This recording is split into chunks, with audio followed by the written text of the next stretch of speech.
నమస్కారం అండి, మేము రిఫ్లెక్షన్ న్యూస్ నుంచి వస్తున్నాము. ఇక్కడ ఈ ధర్నాలో ఏం జరుగుతుంది, అసలు ఇక్కడ ఈ ధర్నా పెట్టడానికి గల కారణం ఏంటండి? భారతదేశంలో ప్రతి ఒక్క పౌరుడు ఈ విషయం పైన ఆలోచించాలి. ఈ విషయం గురించి మనం ఆలోచించకపోతే రేపు పొద్దుగల మనకు భవిష్యత్తు లేదు. మన భవిష్యత్తు ఎలా అయిపోయిందంటే ఈరోజు ఎవరో అక్రమదారులు వచ్చి మన పైన పెత్తనం చేశారు. గతంలో మనం బ్రిటిష్ కాలంలో వాళ్ళు బ్రిటిషర్స్ వచ్చి మన పైన ఆధిపత్యం చేశారని చెప్పడం విన్నాం మనం. అదే కాకుండా నైజాం ప్రభుత్వం ఆ రోజుల్లో మన ఆడవాళ్ళ మనాలు దోసుకున్న రోజులు విన్నాం మనం. కానీ రేపు జరగబోయే రోజుల్లో అలాంటి సంఘటనే మన భారతదేశంలో మన పిల్లలు చూడాల్సిన రోజు వస్తుంది. ఎందుకంటే ఈరోజు ఉన్న ప్రభుత్వాలు వీటిపైన చర్యలు తీసుకోకపోతే రేపు రాబోయే రోజుల్లో మన భారతదేశం అనేది ఉండదు. ఈ మైగ్రెన్స్ వల్ల మన దేశం నాశనం అవుతుంది. మన భారతదేశ పౌరులకు అందరికీ చాలా ఇబ్బంది అవుతుంది. ఆలోచన చేయాలి. ఫస్ట్ యువతనే, మీరు యువత సినిమాల కోనికి ఎంజాయ్ చేయడానికి ఇస్తున్న ప్రిఫరెన్స్ మన దేశం, మన ఇల్లు గురించి ఎంత ఆలోచిస్తున్నామో మన దేశం గురించి కూడా మనం ఆలోచించాలి. మనమే ఆలోచించలేని పరిస్థితిలో ఉంటే రేపు పొద్దున మనకు భవిష్యత్తు ఉండదు. ఖచ్చితంగా యువత మేలుకోవాలి. మీరు మేలుకొని మన భారతదేశాన్ని కాపాడాల్సిన పరిస్థితి యువత దగ్గర ఉంది. ఖచ్చితంగా యువత మేలుకోవాలని కోరుకుంటాం.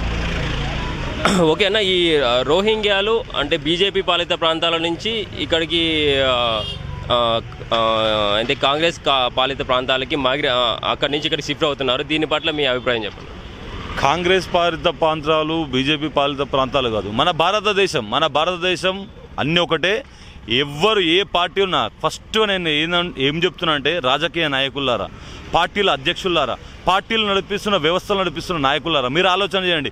ఈరోజు జరుగుతున్న సంఘటన ఇప్పుడు మనం చూస్తున్నాం, కొన్ని సంఘటనలు చూస్తున్నాం.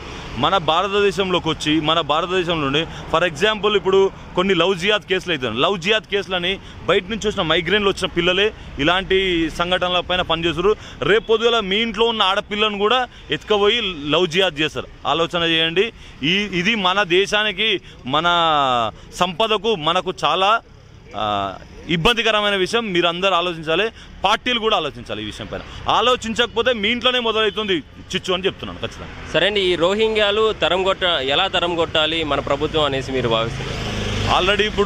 ఆల్రెడీ సిఏఏ, ఎన్ఐఏ ఇవన్నీ ఉన్నాయి కాబట్టి ఇవన్నీ వాటి పని వాళ్ళు చేస్తారు. కానీ ప్రజలు కూడా వాళ్ళకు సహకరించాలి. వాళ్ళతోని ఈ సెక్షన్ల పైన మనం ఆలోచన చేయాలి. ప్రతి ఒక్కరికి తెలియజేయాలి ఈ విషయాన్ని తెలియజేయడం వల్లనే మన దేశం బాగుంటుంది. మనమందరం కూడా ఒక పోలీస్ ఆఫీసర్ లెక్కల, పోలీస్ ఆఫీసర్ అయితే ఎట్లా బాధ్యతగా పనిచేస్తుండో అలాంటి ఆఫీసర్ లెక్కలు కూడా మన దేశం కోసం మనం పోలీస్ ఆఫీసర్లను కావాల్సిన రోజు వచ్చింది.